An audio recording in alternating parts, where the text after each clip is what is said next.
Hola, buenas noches. ¿Cómo están?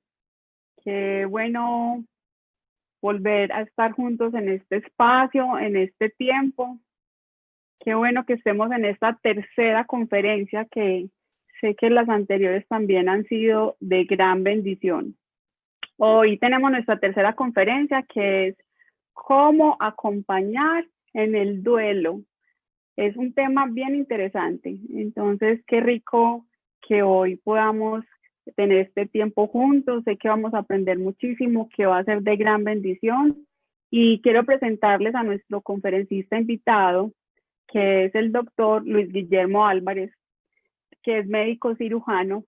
Y lo mejor es que tiene magíster en salud mental y todo este tiempo se ha desempeñado en el campo psiquiátrico. Entonces, ¿qué tal si le damos la bienvenida a este tema tan interesante que es cómo acompañar en el duelo? Que sea de gran bendición para todos.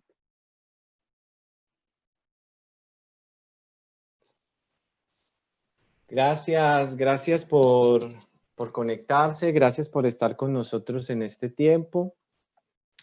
Bueno, yo creo que es muy importante que podamos conversar acerca de estas temáticas juntos, que podamos hablar acerca de cómo acompañar a las personas en medio del duelo, en medio del dolor, en medio de las dificultades.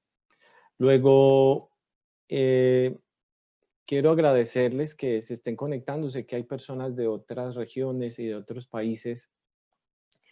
Y también quiero pedirles que me perdonen si uso alguna expresión que sea fuerte para otro país, porque soy colombiano y quizá tengo unos modismos que no son cotidianos para ustedes.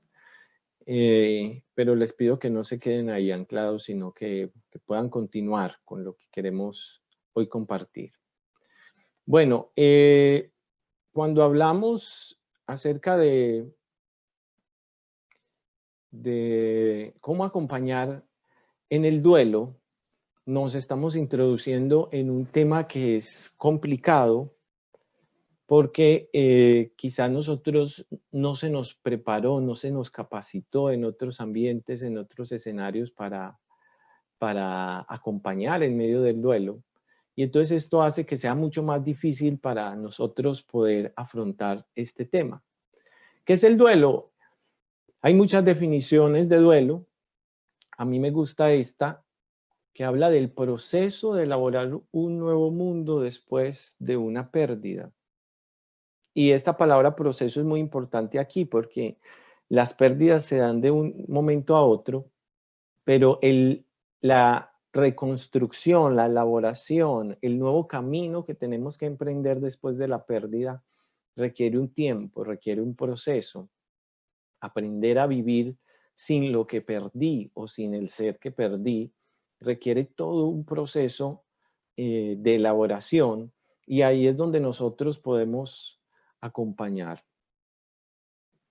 ¿Por qué tenemos que hablar del duelo? Yo antes quiero decir que la mayoría de los conceptos que yo estoy retomando en esta charla son de un médico, Jorge Gómez Calle, que trabaja mucho este tema del duelo y que yo creo que lo hace de una manera muy acertada, y por eso estoy retomando muchos de los conceptos que él usa. La mayoría de los conceptos que él usa son los que yo les voy a presentar aquí. Tenemos que hablar del duelo porque la muerte hace parte de la vida, porque la muerte es una realidad propia de todos los seres humanos, porque el día tiene su noche, porque en medio de la vida vamos a experimentar en algún momento la muerte. Y yo creo que esto es supremamente importante como un tema en el que nosotros tenemos que pensar. Además, porque nosotros tenemos una gran responsabilidad, y es que somos la única especie consciente de que se va a morir, y que nosotros seamos conscientes de que vamos a morir nos tiene que generar también una conciencia de cómo vivimos. Cuando uno no es consciente de que se va a morir, uno vive de cualquier manera. Pero entonces tenemos que sacarle provecho a esta conciencia, Y una de las maneras de sacarle provecho es prepararnos para la muerte. Hace poco, mi abuela tiene 90 años y mi cuñada, que es una mujer joven que se llama Diana, la cuida en algunas oportunidades. Y en estos días, mi abuela, en una reunión familiar, nos decía, yo estoy muy preocupada. Y le dijimos, ¿por qué, abuela? Y ella dice, porque cuando Diana se muera, ¿quién me va a cuidar a mí? Y entonces todos nosotros nos reímos en ese momento, porque claro, a veces como que vemos la muerte tan distante a pesar de los años, y a veces no queremos pensar en la muerte, pero hace parte de nuestra realidad, ser conscientes de que vamos a morir en algún momento. No nos prepararon para la muerte, y cuando yo digo esto, estoy hablando de profesionales de la salud. Por ejemplo, en el pregrado yo no vi una clase acerca de la muerte. En la psicología, la mayoría de las clases del duelo y de la muerte son electivas. Y en nuestra vida cotidiana nosotros no nos enseñaron qué decir cuando alguien se muere. Lo aprendimos viendo las películas o viendo a las personas y por eso siempre usamos las mismas frases. Te acompaño en tu dolor, sé fuerte, siento tu pérdida. Y no sabemos qué hacer o qué decir más allá. Cómo acompañar a alguien, porque no nos prepararon a nosotros para la muerte. Parecía ser que la muerte era un tema del que no podíamos hablar. Nos enseñaron a que la muerte no se habla. Nos enseñaron que hablar de la muerte es llamar la muerte y entonces no podemos hablar de la pérdida. En un mundo donde solamente se habla de ganar, de los ganadores, nadie quiere hablar del perder y de la muerte para no ser visto como un perdedor. Pero nosotros podemos acompañar a las personas en el dolor. Y esto es lo fundamental del duelo y de eso es de lo que vamos a estar hablando en este tiempo. La empatía, hace 8 días lo hablábamos también, la empatía es buscar en tu interior alguna situación, algún dolor parecido al que estás viendo en esa persona para poderlo entender. La empatía es el encuentro de dos personas que sufren. La empatía no es el encuentro de alguien que es muy fuerte con alguien que está sufriendo, sino el poder relacionarme con el otro a partir de ese dolor. Y durante las pérdidas, lo que nosotros sí podemos hacer es sembrar esperanza. No sembrar esperanza con palabras o con frases como que todo va a estar bien, no te preocupes, más se perdió en el diluvio. No, sembrar esperanzas prometiendo lo que nosotros sí podemos cumplir. Nosotros no podemos decir que todo va a estar bien porque no sabemos si todo va a estar bien. A lo mejor todo se vuelva peor. Pero sí podemos decir, yo voy a estar ahí, yo te voy a acompañar, yo voy a estar pendiente de tus necesidades. Y cuando uno hace una promesa como esta, está también en la responsabilidad y en la obligación de cumplir esa promesa, de acompañar, de estar ahí. Porque a la pérdida del ser querido, uno le puede sumar la pérdida de la confianza, la pérdida de la esperanza y hacer que estas personas tengan un doble duelo. Y hay algo muy particular que ocurre siempre alrededor de la persona enferma o de la persona en medio de la muerte, y es la conspiración del silencio. Yo no lloro delante del que está enfermo para que no se dé cuenta que yo estoy sufriendo, y el enfermo no llora delante de nosotros para que no nos demos cuenta de que estamos sufriendo. Hay una historia que cuenta el doctor Jorge diciendo que tenía un paciente que se estaba despidiendo de los hijos en medio de su cáncer y de su enfermedad terminal, y les decía, yo estoy muy agradecido con todos ustedes por lo que han hecho, porque han sido muy buenos hijos. Pero yo estoy muy preocupado y muy triste porque yo fui un muy mal papá, yo debía haber sido un muy mal papá. Y los hijos le decían, pero ¿cómo se le ocurre, papá? ¿Por qué está diciendo eso? Usted fue muy buen papá. Entonces él les dijo, porque es que ni una lagrimita ustedes han derramado por mí, no los he visto llorando ni un poquitico. Y entonces en la conspiración del silencio pensamos que llorar es dañino, que hace mal, que uno no puede decirle al otro estoy triste por lo que te está pasando porque eso lo va a hacer sentir peor, pero eso lo hace sentir bien. es que el precio que se paga por amar es el dolor. Amar duele, amar es darlo todo hasta que duela, decía la Madre Teresa de Calcuta. Entonces también necesitamos acompañar desde las lágrimas y desde el dolor. Más fácil es decirle a la gente no llore. Y nosotros muchas veces al que está sufriendo le decimos no llore. Y le decimos no llore porque no sabemos cómo manejar su tristeza.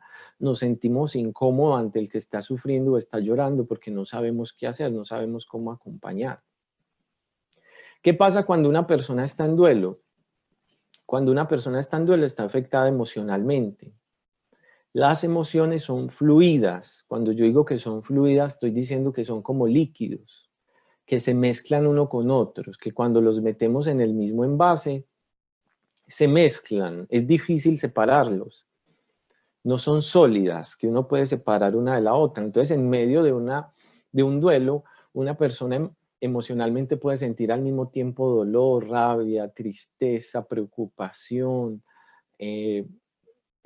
temor. Todas estas emociones como que se entremezclan y generan un cóctel que es muy difícil de vivir y de procesar. En lo físico, una persona que está en duelo, se ha comprobado que la presión arterial es más alta, que el cortisol está alto y eso empieza a dañar otros órganos, que las defensas de una persona se disminuyen cuando está en un estrés emocional por una pérdida. En lo mental vienen los pensamientos. ¿Seré yo el culpable de esto? ¿Cómo pude aportar? ¿Qué pude haber hecho para que esto no pasara? ¿Estuve el tiempo suficiente? ¿Hice lo que tenía que hacer? Empieza la racionalización. En lo familiar puede haber muchos conflictos porque se echan las culpas unos a otros y esto despierta algunos conflictos familiares durante la pérdida o posterior a ella a través de las herencias y de otras disputas que se dan en la familia. En lo social hay mucho conflicto en quién estuvo o no estuvo en este momento de dolor en mi vida. Pero además la pregunta de por qué le pasó esto a mi familia, por qué a nosotros, por qué no a la familia de Juliano de tal que son más malos, por qué se murió mi mamá y no la mamá del sicario. Todo esto pues entonces empieza a tener un efecto también en lo social y en lo espiritual. Las preguntas, ¿dónde está Dios en medio del dolor? ¿Por qué Dios permitió que esto pasara? ¿Cómo hago para afrontar esta situación desde lo espiritual? Entender si Dios me ama y si Dios me ama, esto por qué sucedió. Luego, cada duelo es diferente y a lo mejor algunos de los que estamos aquí hemos escuchado las etapas del duelo. El doctor Jorge Gómez presenta otra manera de acompañar en el duelo, no a través de las etapas del duelo, que ya nosotros la hemos escuchado, la de negación, la de negociación, en fin. Y creo que estas etapas son muy poco útiles a la hora de acompañar a alguien que está en un duelo. Y él lo presenta de esta manera, que es la que yo les voy a compartir a ustedes, a través de los tres cerebros. Nosotros tenemos tres estructuras cerebrales que se conocen como los tres cerebros. El cerebro reptiliano, que es el cerebro primitivo, el cerebro de la supervivencia. Está el sistema límbico o el cerebro emocional, aquí están las emociones más profundas y los recuerdos, y la corteza cerebral, la corteza prefrontal o el neocórtex, que es donde está toda la parte racional del ser humano. Entonces, de acuerdo a el cerebro que esté dominando en ese momento, va a ser la manera en cómo la gente va a expresar el duelo. Cada duelo es diferente y no solamente cada duelo es diferente en que es diferente cómo lo vive una persona a otra, sino que la misma persona en la pérdida de la mamá, del hermano, del tío, vive el duelo de manera diferente también. Entonces vamos a hablar del cerebro reptiliano. ¿Cómo vive el duelo una persona desde el cerebro reptiliano? El cerebro reptiliano, como ustedes ven en la imagen, nos da estas tres opciones. La primera opción, que es la de la pelea. La segunda opción, que es la de la huida. Y la tercera opción, que es la de parálisis. Ante una amenaza, ante una situación difícil, se llama reptiliano porque este es el cerebro más primitivo, el de los reptiles. Hay animales que ante una amenaza pelean, otros que ante una amenaza huyen y otros que ante la amenaza se paralizan, se hacen los muertos. Nosotros también respondemos de esta misma manera y en el duelo, en la pérdida y en el dolor también podemos responder así.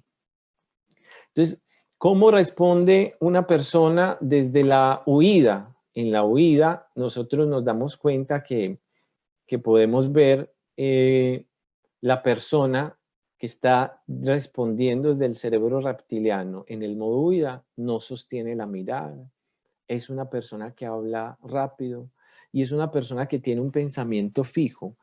Algo malo va a pasar, algo malo va a pasar. Son las personas que prefieren no estar ahí, son las personas que se van emocionalmente y físicamente de ese lugar. Pero en el modo pelea, ¿cómo está una persona en el duelo? Con una mirada fija, con una mirada que intimida. Es una persona que está hablando fuerte, es una persona que puede agredir a otros y es una persona que tiene este pensamiento, algo malo te va a pasar. Es una persona que está buscando en quién descargar el enojo que tiene por la pérdida que está sufriendo. Entonces, unos reaccionan huyendo, otros reaccionan siendo hostiles y en modo pelea. Y en el modo parálisis vemos cómo la persona no sostiene la mirada, ni siquiera mira, está mirando al suelo, habla con voz muy baja, casi que no se le escucha o no habla. Son personas que en medio del duelo de la pérdida están completamente callados porque tienen este pensamiento, algo malo me está pasando, algo malo me está sucediendo en este momento. Ahora, ¿qué no hacer con una persona que está en el modo huida? Esta persona está inquieta, está desesperada, está caminando, no le diga sentate, quédate quieto, pedirle la calma, hacerle preguntas cerradas, no se le deben hacer preguntas cerradas de sí o no. No es el momento de aconsejar, no es el momento de moralizar. Esta persona quiere salir de ahí, quiere alejarse de esta situación, no quiere saber nada de lo que está pasando en este momento, está buscando huir. ¿Qué sí hacer con esta persona? Hágale preguntas abiertas. Ayúdelo a reorganizar las ideas. ¿A dónde querés ir? ¿Qué es lo primero que querés hacer en este momento? Con esta persona use el humor, haga chistes. Si esta persona no es capaz de quedarse quieto, camine con él, con ella y acompáñelo de esta manera, escúchelo a través de estar en movimiento con esta persona. Esto es particularmente cierto en los niños, que ahorita vamos a hablar de ese tema. En el modo pelea, ¿qué no se debe hacer? No se debe tratar de sobrepasar en el poder a esa persona. No, es que yo soy el que sé, es que yo soy el médico, es que yo soy el psicólogo, es que yo soy el pastor, es que yo soy el que tiene, yo soy el que sabe. No trate de sobrepasarlo en el poder.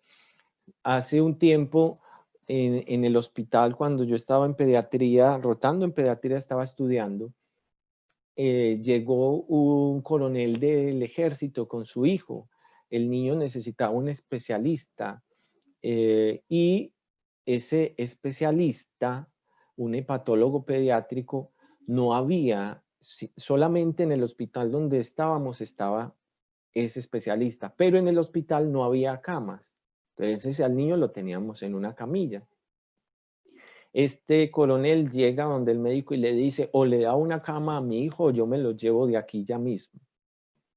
Mi profesor le explicaba, es que el especialista que su hijo necesita solamente está en este hospital. Y entonces él más se enojaba y decía, le tienen que dar una cama. En ese momento de dolor, no es el momento de decir, es que yo soy el médico, es que lléveselo, es que usted verá qué hace, es que si se lo lleva a su hijo se va a morir. Es un momento donde uno necesita ser paciente, donde uno necesita escuchar, donde uno necesita legitimar la emoción del otro, donde uno necesita decirle, entiendo que estés enojado, entiendo tu dolor, pero vamos a ver qué soluciones podemos hallar a esta situación. No interrumpa a esa persona, no trate de usar el humor o reírse con esta persona, ni de argumentar con esta persona, porque muy probablemente usted va a salir lastimado. Si nada de esto funciona, hay que salir corriendo, hay que alejarse, porque esa persona puede lastimar a otros en ese momento. Entonces, las recomendaciones que sean es espere, el día siguiente vuelva a hablar con esta persona y quizá lo encuentre en otro momento diferente. En el modo parálisis, entonces, es una persona que está sin ganas de moverse, sin ganas de hacer nada, sin ganas de hablar. No lo trate de animar, no le diga levántese, vamos a hacer algo, sea positivo, ponga de su parte, todo es fuerza de voluntad. No, este es un momento en que la persona necesite que si él está acostado, que usted se acueste al lado de esa persona, si está sentado, que usted se siente al lado y lo abrace, que no le diga muchas cosas, que lo acompañe en silencio, que lo abrigue si tiene frío, que él sienta que usted está ahí en este momento acompañándolo y empiece a definir pequeños objetivos con esa persona. ¿Qué quieres hacer ahorita? ¿Qué estás pensando hacer? ¿Te parece bien si primero vamos a comer? Defina pequeños objetivos con esa persona. El otro cerebro, entonces hablábamos del cerebro reptiliano, ahorita vamos a hablar del cerebro emocional, el sistema límbico. Este cerebro es el cerebro que se aferra, es el cerebro que es resistente al cambio, es el cerebro del apego, es el cerebro de la pertenencia al grupo, es el cerebro más emocional, es el cerebro donde está el llanto, el dolor, la memoria. Este es un cerebro de mucha memoria, es un cerebro de recuerdos. ¿Qué no se debe hacer con una persona que está dominada por este cerebro? Estas son las personas que están llorando constantemente, que están gritando, que están diciendo mi mamá, mi papá, ¿por qué? No trate de razonar con esa persona, no trate de demostrarle que usted tiene la verdad, no trate de responderle desde el poder, no trate de hacer olvidar a esta persona.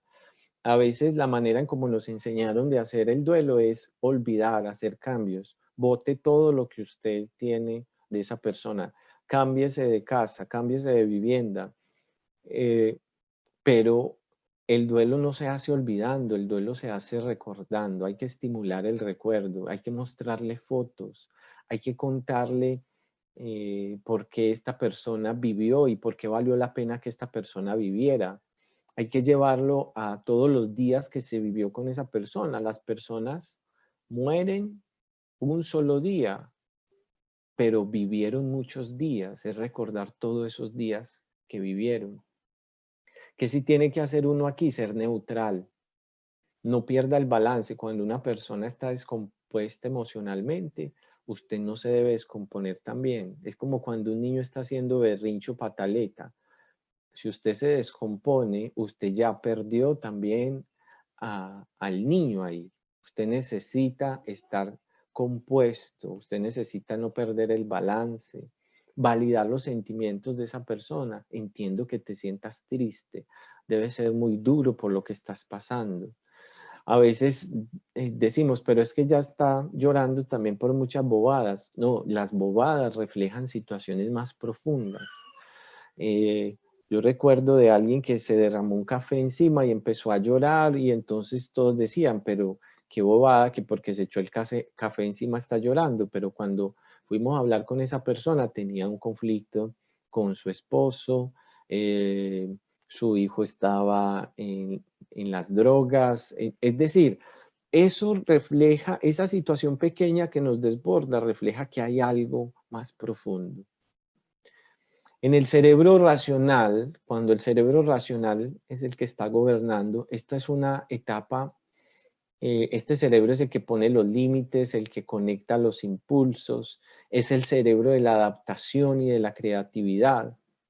Es el cerebro que nos ayuda a vivir situaciones nuevas y complejas. Este es el cerebro más evolutivo, más evolucionado. Entonces este cerebro tiene un poder tremendo para usar la energía del miedo para crear. para la creatividad, para cosas nuevas, para dejar la angustia y convertirla en una nostalgia creativa. Este es otro nivel de procesar el dolor, donde yo ya asumo el dolor y empiezo a crear. Quizá emprenda una empresa en contra del cáncer de mama, porque mi mamá murió de cáncer de mama. Quizá empiece a pintar, empiece a escribir, empiece a generar arte, empiece a crear algo nuevo, que este dolor sea el insumo para crear algo nuevo. Esto lo hace el cerebro prefrontal. Y en el cerebro prefrontal es donde está la espiritualidad, porque la muerte nos acerca a lo espiritual, porque las heridas nos abren a lo espiritual, a la realidad de la trascendencia, a que hay mucho más allá de este mundo, no solamente la realidad física, la realidad objetiva, lo que estamos viendo o lo que estamos viviendo. Para asumir el duelo hay que vivirlo de manera espiritual. Y finalmente,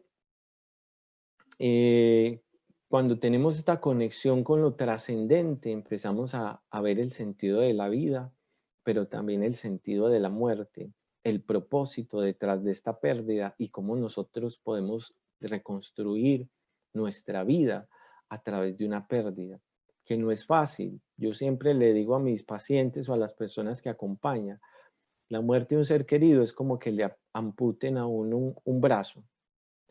Te vas a acostumbrar con el tiempo a vivir sin él, pero siempre te va a hacer falta, siempre estarás pensando, si yo lo tuviera, mi vida sería más fácil. Siempre vas a donde vayas a llevar esa pérdida, ese dolor, ese faltante, pero te acostumbras a vivir con él y a lo mejor desarrollas nuevas habilidades después de esa pérdida. Y este acróstico, también del doctor Jorge Gómez, es el acróstico del duelo, de cómo acompañar en el duelo de manera sencilla. Lo primero es decidir, y la decisión que uno tiene que alentar a las personas a tomar en el duelo es que no decidan cosas importantes. No decida cambiarse de casa, por ejemplo. Hay 4 situaciones que son muy traumáticas en la vida o que producen mucho estrés: la muerte de un ser querido, un matrimonio, un divorcio y una mudanza.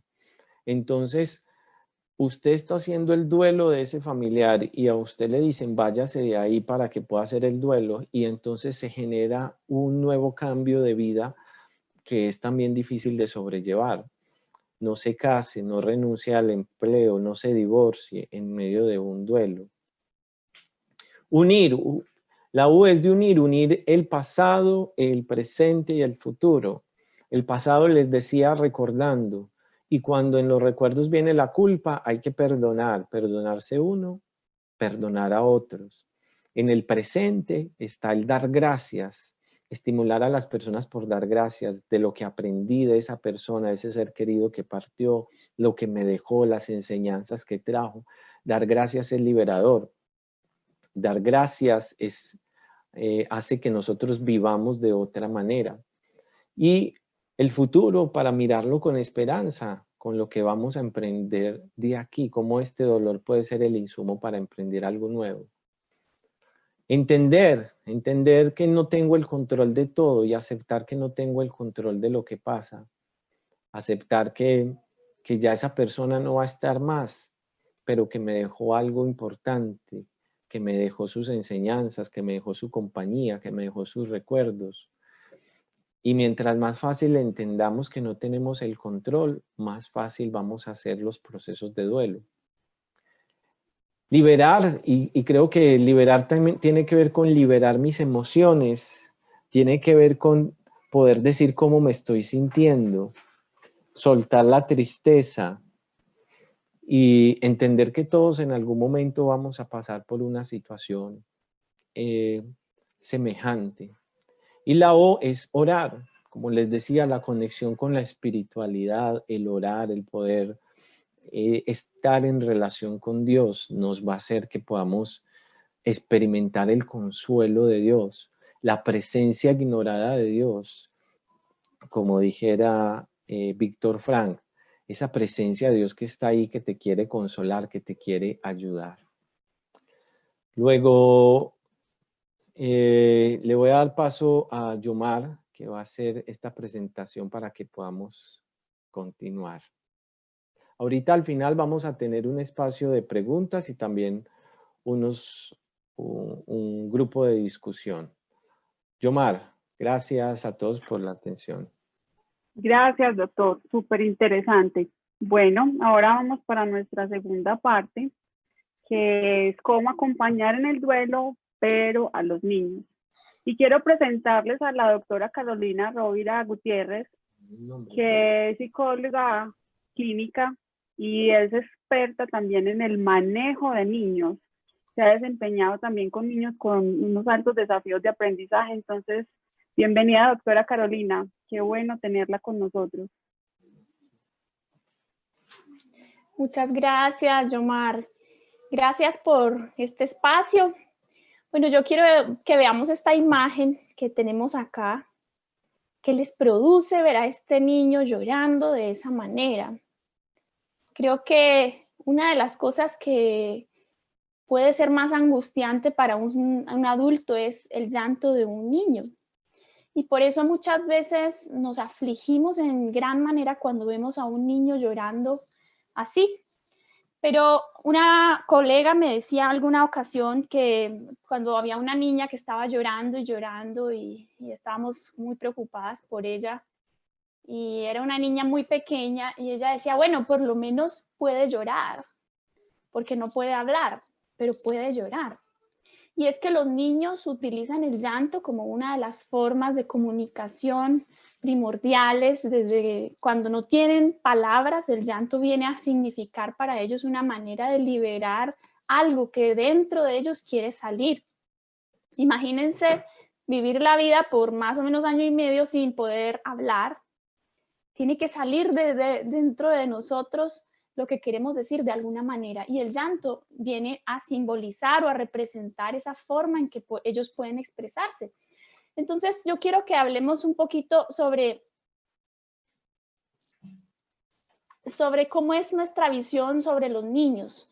Los niños no son adultos pequeños. Muchas veces tomamos las especificaciones que son para adultos y las trasladamos directamente para niños. Solo dígalas bonito y suavecito para que ellos lo entiendan mejor.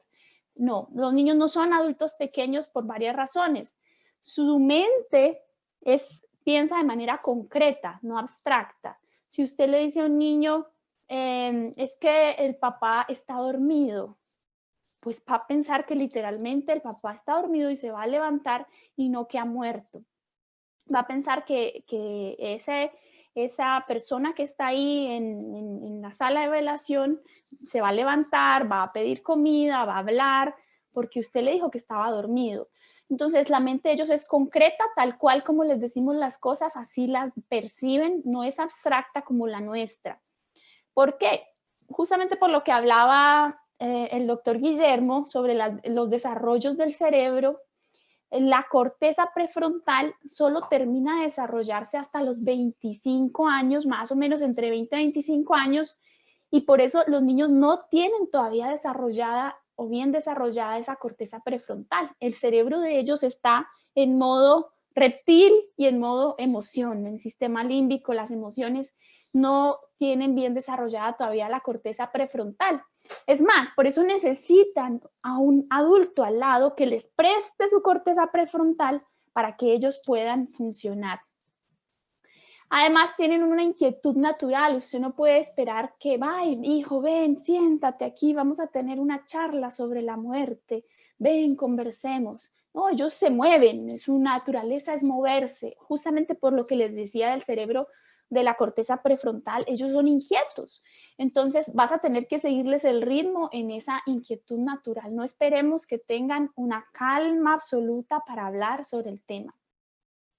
Tienen un submundo, como les digo, el llanto y otras manifestaciones son una manera de expresar que el mundo de ellos es distinto al nuestro.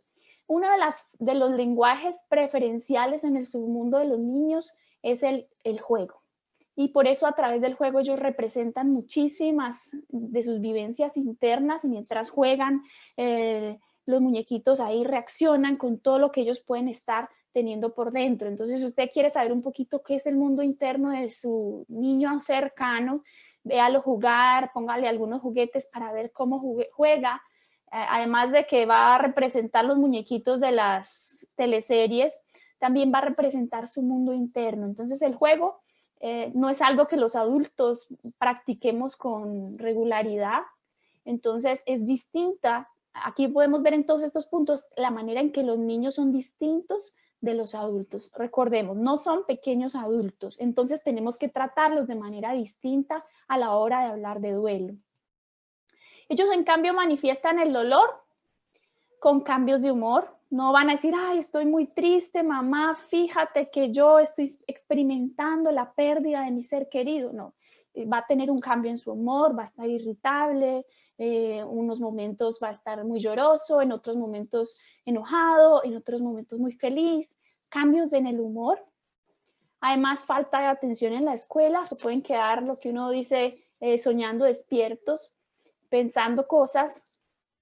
Pueden tener anomalías en el sueño y en la alimentación. Entonces, estos son niños que durante la sala de velación estaban jugando, no lloraban, no hacían nada, pero en la noche no pueden dormir, están con insomnio o se posterga el sueño o de pronto la alimentación no quieren comer o comen demasiado. Y también pueden regresar a etapas ya dominadas, el niño que de pronto ya no se hacía pipí ni popó en la cama, en la noche, perdón. Este niño puede volver a tener manifestaciones de orinarse en la noche y regresar a etapas que ya antes había dominado, empezar a hablar como niño pequeño, buscar que lo consientan más. Todas estas son manifestaciones de que algo le está pasando internamente. No tiene que necesariamente ser algo alarmante, pero sí que algo está sucediendo y necesita nuestro acompañamiento. Aparecen también en todo niño 3 temores fundamentales ante la pérdida. Cuando han experimentado una pérdida, aparecen estos 3 temores. Primero, ¿causé yo la pérdida, la muerte? ¿Fui yo responsable? De pronto ese niño se enojó mucho con la mamá y dijo, ay, ojalá te fueras para siempre, o lo pensó. Y justo ese momento, en ese día, después de que él lo pensó, esa mamá murió por algún accidente y el niño entra en un conflicto de que pudo haber él causado la pérdida. Imagínense cómo debe ser de angustiante para un niño experimentar que él es el responsable de la pérdida del ser querido, del ser que más ama. También pueden tener el temor de ¿me pasará esto a mí? ¿Me voy a morir yo? Y esto tiene que ver con que a veces les decimos cosas como es que el papá estaba muy nervioso y por eso se murió. Entonces, si ellos están nerviosos por alguna situación, sienten que se van a morir. ¿Me puede pasar eso a mí? ¿O quién me va a cuidar?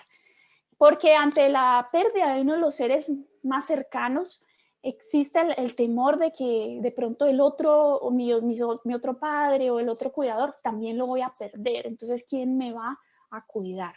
Miren, 3 temores muy difíciles y yo sí puedo pensar en los niños. Creo que algo de lo que más necesitan ayuda es a lidiar con el temor, porque el temor es algo que puede paralizar muy fuertemente a una persona.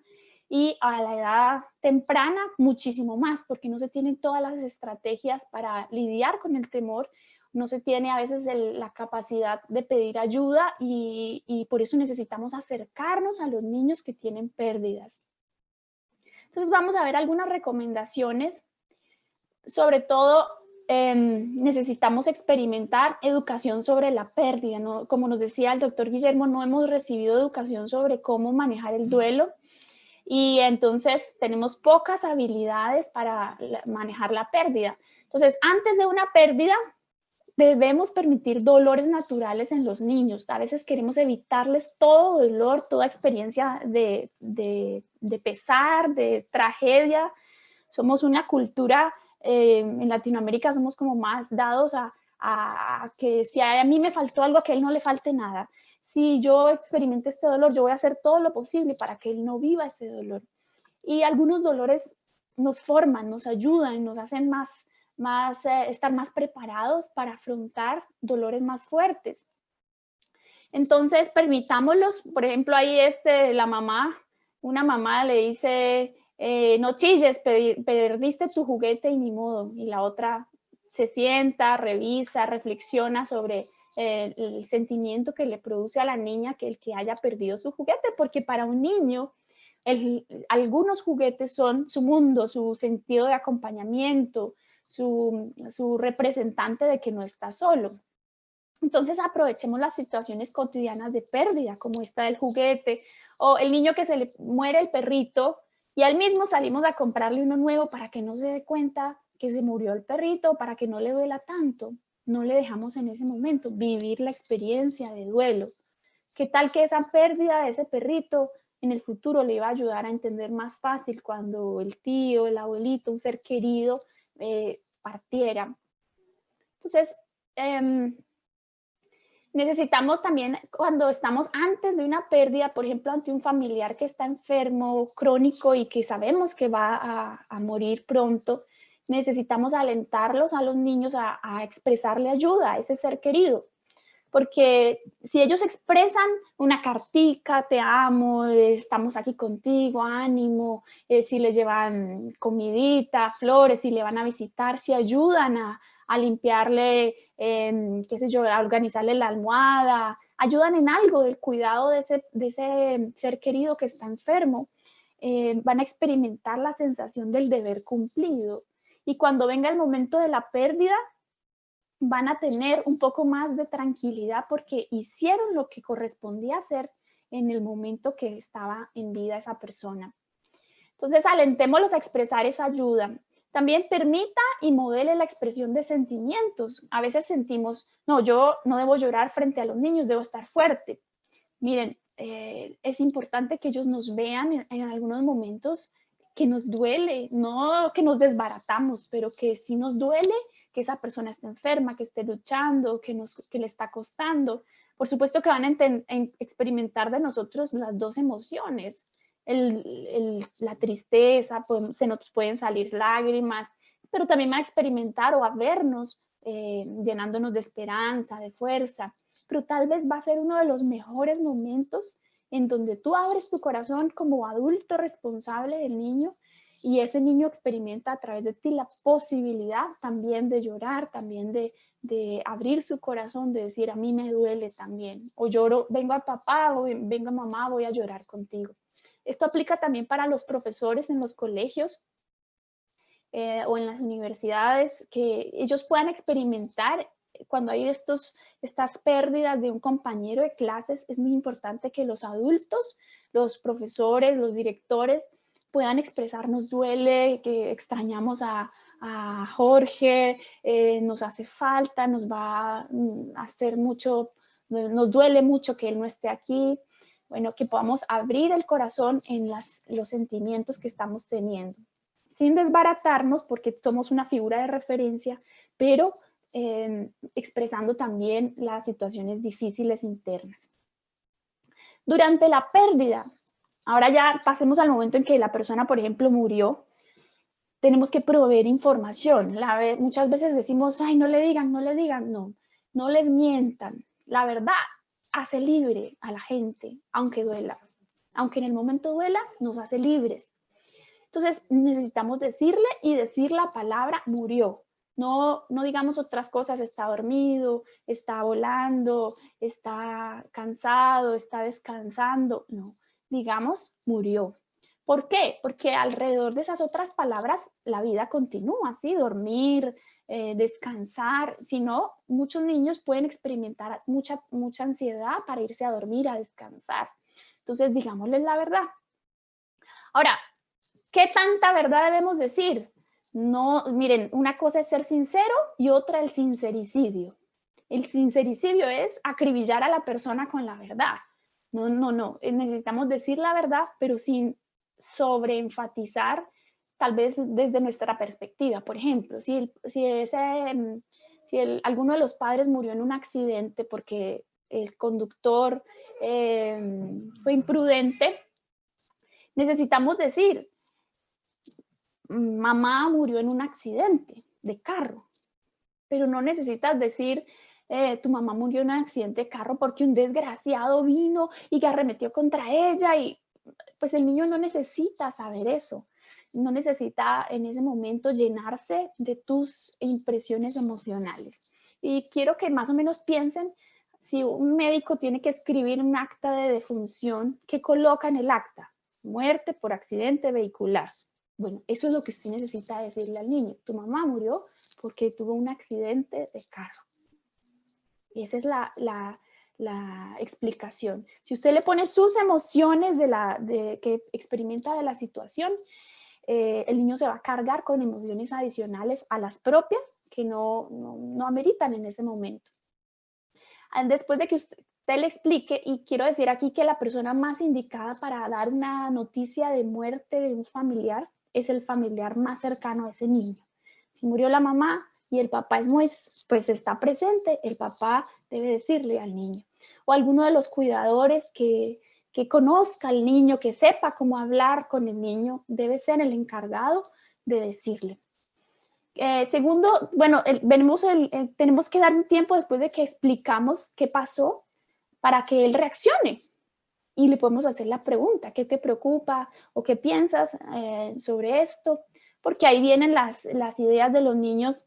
A veces un niño puede decir, es que yo lo que sé es que mi papá se fue su cuerpo, su espíritu se fue de su cuerpo. Bueno, tiene clara la idea de la muerte, pero ¿qué te preocupa? Entonces el niño ya puede expresar sus preocupaciones, que se vuelva un fantasma, que ande por ahí vagando, y ahí vendrán nuestras nuevas respuestas. Entonces preguntémosle qué es lo que le preocupa. Otro niño podrá decir, pues me preocupa que mi papá no pagó el colegio o cualquier otra cosa, pero va a ser particular para cada niño, por eso hagamos la pregunta. También hay que anticiparles lo que vendrá, explicarles qué es el tiempo de la velación, qué va a pasar ahí, va a haber gente llorando, es un espacio en donde la gente va y presenta sus condolencias o va y muestra que está acompañando a la familia, pero va a haber gente llorando, algunos tranquilos, otros llorando, van a haber canciones de pronto para hablar sobre el tema, otros van a expresar sus sentimientos hacia tu familiar, explicarles qué va a ocurrir en las próximas horas o en los próximos días. Vamos a tener que ir al cementerio y vamos a poner ahí el cajón en donde está tu familiar. Esto es importante porque así los niños saben a qué se van a exponer. Miren que es una situación totalmente nueva para muchos de ellos y hay que anticiparles para que no se asusten. También dice, manténgase física y emocionalmente cerca. Y con esto quiero decir que a veces se nos olvida a los niños. Los cuidados físicos, de hay que darles comida en ese tiempo, el desayuno, el almuerzo. A veces entre los corre-corres del duelo, de la pérdida de alguien, se nos olvida y estos niños pueden sufrir muy fuertemente. El año pasado murió mi abuela y yo recuerdo que mientras estábamos ahí en el corre-corre de todo esto, una iglesia nos mandó por 2 días el desayuno, el almuerzo y la cena.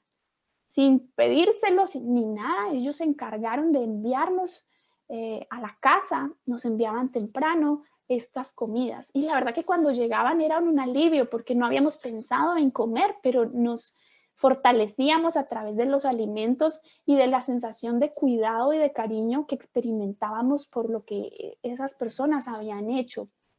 Entonces, el cuidar físicamente de los niños, que coman, que duerman, es importante.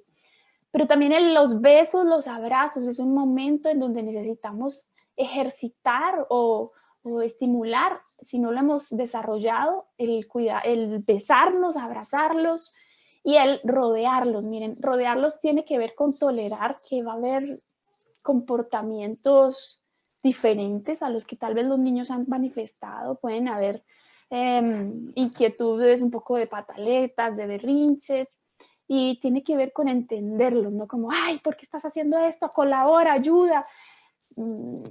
si para ti está siendo difícil, pues para los niños más, porque no tienen todos los recursos de la corteza prefrontal para manejar esto. Entonces, tiene que ver con sobrellevarlos, rodearlos, ayudarles a manejar la experiencia, el sentimiento que están teniendo. Posterior a la pérdida, necesitamos acompañar, mantenernos como ese adulto que acompañe, que está pendiente de que el niño exprese sus emociones, que no se vaya quedando con cosas. Hay niños que son de reacciones más tardías y entonces tenemos que habilitar espacios para hablar de ese ser querido. Yo recuerdo un niño que estaba llorando mucho porque había perdido a su hermano y lloraba, lloraba, lloraba. Y una forma de contenerlo emocionalmente fue preguntarle, ¿qué es lo que más vas a extrañar de tu hermano?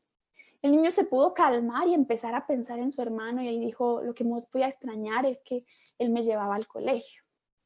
No es algo que uno pensaría que era lo que más iba a extrañar, pero para él eso era lo que más iba a extrañar. Pero también le permitió poder hablar sobre su hermano, reflexionar y poder manejar esa emoción tan fuerte que lo estaba sobrecogiendo. Respondan nuevas preguntas, van a surgir seguramente nuevas preocupaciones, entonces mantenernos alerta para responder a esas preguntas. Un niño estaba muy preocupado porque le decían, tu papá está en el cielo, y a él le preocupaba que en el cielo había muchos aviones y de pronto iban a chocar a su papá. Entonces, respondamos esas nuevas preguntas. Aliente las rutinas, volver a rutinas antes del duelo, de la situación traumática. Alentemos que regresen a estudiar, a hacer sus tareas, a salir con sus amiguitos, pero no tan rápidamente ni tan postergadamente. Miren, algunas frases no recomendadas. No le vamos a decir porque ellos no entienden. Los niños entienden y entienden mucho más de lo que creemos, pero a veces, como no tienen toda la información, se hacen fantasmas mentales, entonces no sabe qué está pasando, entonces seguro me van a llevar de la casa porque yo pensé tal cosa mala de mi mamá y me van a llevar porque ella ya no está y seguro yo tengo la culpa. Ellos unen los puntos que hacen falta con ideas bastante trágicas y si nosotros no les explicamos, ellos se van a llenar de estas ideas fantasiosas. Pregunta, le incentivamos al niño a ver o no el cuerpo? ¿Debe un niño ver el cuerpo muerto de su ser querido? Yo creo que no hay una regla absoluta, pero creo que si el ser querido es muy cercano, un padre, una madre, un hermano, un abuelo, algún familiar que sea muy cercano y muy significativo para el niño, podemos darle la opción de verlo, pero hay que prepararlo, hay que decirle, cuando vayamos al velorio, ahí va a haber un cajón y ahí va a estar tu tío, tu mamá, tu papá, pero va a estar el cuerpo de esa persona, no va a estar ya esa persona ahí, va a estar su cuerpo, pero no va a poder hablar, no va a poder comunicarse. ¿Quieres verle o no quieres verle? Estás en libertad de hacerlo. No debemos forzarlos, pero no debemos prohibirles, porque es un momento importante en la vida de ellos. En algunos niños les ayuda mucho como a cerrar el ciclo, a dar vuelta a la página. En otros niños puede generar el rechazo a ver así al ser querido. Le podemos decir, puede ser que lo veas un poco diferente a como lo recuerdas, porque el cuerpo de tu mamá o de tu ser querido está muerto. Bueno, otra frase que no debemos decir, el papá está dormido, ya explicamos por qué. Dios lo quería tanto que se lo llevó. No digamos esas cosas porque la muerte nos va a llegar a todos en algún momento.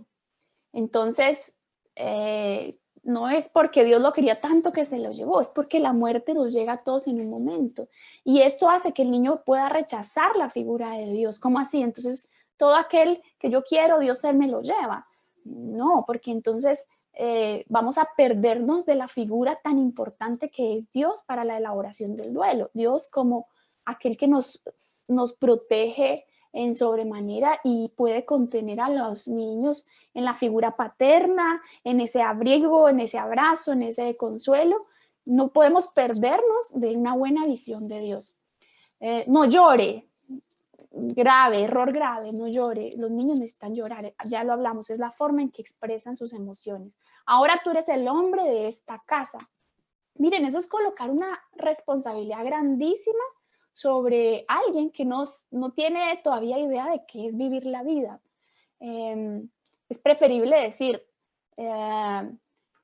Jorgito, si tienes nuevos desafíos ahora que no va a estar tu papá, dime y en lo que pueda yo te puedo ayudar. Si tienes alguna necesidad en tu casa, ves algún problema, me puedes llamar y miramos qué hacemos juntos. Tu mamá está en el cielo. Miren, esta es un poquito conflictiva o genera controversia porque a veces los niños tienen la concepción del cielo como donde están las nubes. Entonces, como les decía el niño que pensaba que los aviones que pasaban por ahí van a estrellar al papá. Preferible decirle al niño, tu mamá está en un lugar espiritual donde está Dios y allí está ella. O puede explicarle, está en un tipo de cielo, que hay varios tipos de cielo, entonces puede estar en un tipo de cielo en donde está Dios, en donde está la vida espiritual y ahí está ella en un lugar bonito y especial. Bueno, también quiero terminar con esta frase, dice muchos niños, antes de aprender sobre la vida, les toca aprender sobre la muerte. Esta es una situación crítica que requiere de un adulto veraz, que comprenda, acompañe y traiga claridad en medio de la turbulencia. Miren, los niños que no reciben apoyo en la infancia ante una pérdida, en la adultez tienen problemas en las relaciones interpersonales. Entonces necesitamos acompañar, ser veraces, o sea, decir la verdad, acompañar, comprender y traerles claridad en medio de la turbulencia. Una niña decía que estaba muy triste y la mamá le dijo, ¿quieres que te dé un abrazo para que se te salga la tristeza? Y entonces esta niña se dejó abrazar y decía, pero todavía no ha salido la tristeza, entonces hay que abrazar más. Y así esta niña fue comprendiendo que el amor debía sobrepasar la tristeza. Quiero agradecerles por este espacio y alentarlos como educadores, padres, adultos responsables de los niños a su alrededor, a permitirles tener duelos más saludables y a motivarles a que ustedes mismos puedan reflexionar más sobre las etapas, la vida después de la muerte y la muerte en sí, porque es algo que nos va a llegar a todos y entre más nos preparemos, mejor vamos a poder afrontarla. ¿Sí? Muchas gracias.